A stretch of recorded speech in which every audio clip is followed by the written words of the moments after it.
Welcome to Heck.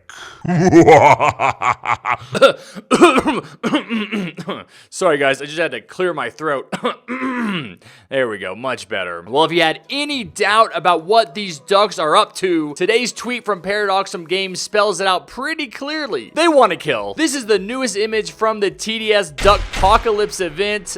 I just made that up, it's not the official title. But this makes it 100% clear we are getting a duck event. Alright, let's jump right into analyzing this image. This has gotta be the Duck Overlord because it looks strikingly similar to another famous duck from TDS, Ducky Doom. Oh, please let this be Ducky Doom Jr. I love Ducky Doom. He was the boss of my first event ever in TDS. But actually, do you really think this is Ducky Doom here? I don't, and here's why. Even though both ducks have devil horns, the Duck Overlord that we see here has glowing orange horns, while Ducky Doom had red horns. Ooh, okay, check this out. Maybe Ducky Doom was a clone, and all the ducks in this image are just more clones of him, since they all have red horns. And this new duck here in the middle has actually been in control of Ducky Doom the entire time. Notice that we can't see the bottom half of the duck's bodies. It's very possible that they have Gatling guns under those wings, just like Ducky Doom, except for the new duck in the center is holding a staff. So he's not gonna have guns, but he is gonna have a staff that he can use to summon enemies, possibly the other ducks that are around him. All right, now let's look at the obvious differences between these ducks and the bloody legend Ducky Doom. Ducky Doom had fangs, these ducks don't. Ducky Doom had circular red eyes, these ducks don't. Ducky Doom had mechanical legs. We can't even see if these ducks have legs at all. But even though there are some differences, that doesn't necessarily mean that these aren't Ducky Doom clones. Back when the TDS devs released the first teaser image of Jax from the Solar Eclipse event, there was a pretty reasonable argument to be made that it wasn't actually Jax because they look so different. But in the end, it did turn out to be Jax, just with an upgraded, cooler look, which makes sense when you think about the fact that Jax had originally appeared in the game over a year before the Solar Eclipse event, and really what had happened is that the devs had just gotten better at making cool looking enemies. So that's where the differences came from. So we have to ask ourselves, is that what's happening here? Have the TDS devs decided that the only thing better than one Ducky Doom is a million? It's possible. But let's also talk about the other possibility, that these aren't even the bosses of this event. You know how we typically get like mid-level bosses in the game that appear before the final boss that have a decent amount of health, and most of those mid-level bosses have a staff that they use to summon enemies. Think of the Summoner boss in Fallen mode or the Lunar Servant in the Solar Eclipse event. In fact, I can't think of any boss that carries a staff. They usually use a weapon like a sword, an axe, a scythe, or even a gun. Oh wait, I can't believe I forgot about this. Actually, there is one boss that had a staff, and that was the love of my life, Krampus. You know, so far, we've seen Jax return to the game, and this might be the return of Ducky Doom. When are we gonna see Krampus back on the playing field? Come on, he takes off his face. How cool is that? All right, so I'm thinking these are mini Ducky Dooms with a new summoner boss duck in the middle, but I don't think these are the final boss ducks. I wonder what that's gonna look like. Well, after I went back through the enemies from the last time we saw Ducky Doom, which was the Spring 2020 event, I think that the boss might not even be a duck. I mean, it could be a rabbit since this event is happening so close to Easter. And this was something I didn't even realize when I made my last video. Posps rightly pointed out that Easter is on Sunday, April 17th, after I predicted that the event would start next weekend on Saturday, April 16th, without even realizing that Easter was the next day. Since the official mascot of Easter is a bunny, we could totally be getting a bunny boss. And that brings me to my next question. Do you think this is the last leak we're gonna get and the event is gonna start either this weekend or early next week? Or do you think we're gonna get a few more leaks and the event is gonna start next weekend closer to Easter? We've already seen 4 leaked images from this event, which is exactly how many leaked images we got for the Solar Eclipse event. But besides that, we haven't heard anything official about this event. That makes me think that it's not gonna be starting this weekend, just because the TDS devs usually tell us a couple of days in advance that an event is about to happen, and we haven't heard anything like that yet. But with Easter happening on next Sunday, I'd say we're probably gonna get at least 1 or 2 more leaks before that, and then the event announcement. That would make sense considering the timeline of these duck leaks. Now, the last thing I want to point out is something that I didn't bring up in my last video because I thought it was a simple mistake, but now that I've seen this new tweet, I think the devs did it on purpose. Look at how there's a period period after every letter in the word duck except the K. Well, I just figured this was a mistake, and whoever had posted the image had forgotten to put the period after the letter K. But then this tweet happens. And look, there's a period after the word kill. This leads me to believe that kill is the last word in the acronym duck. And by the way, you guys had some great guesses for what duck stands for in the comments. They gave me a good chuckle. So I don't know what the rest of the words are here in duck, but I did guess that the K stood for killers, so I was pretty close. And that's really all the theories I have about this new leak for the TDS duck event. If you have any ideas about what the quack is going on here, drop them down in the comments for me below. And hopefully we're going to get another leak tomorrow, so I'll see you then. Peace.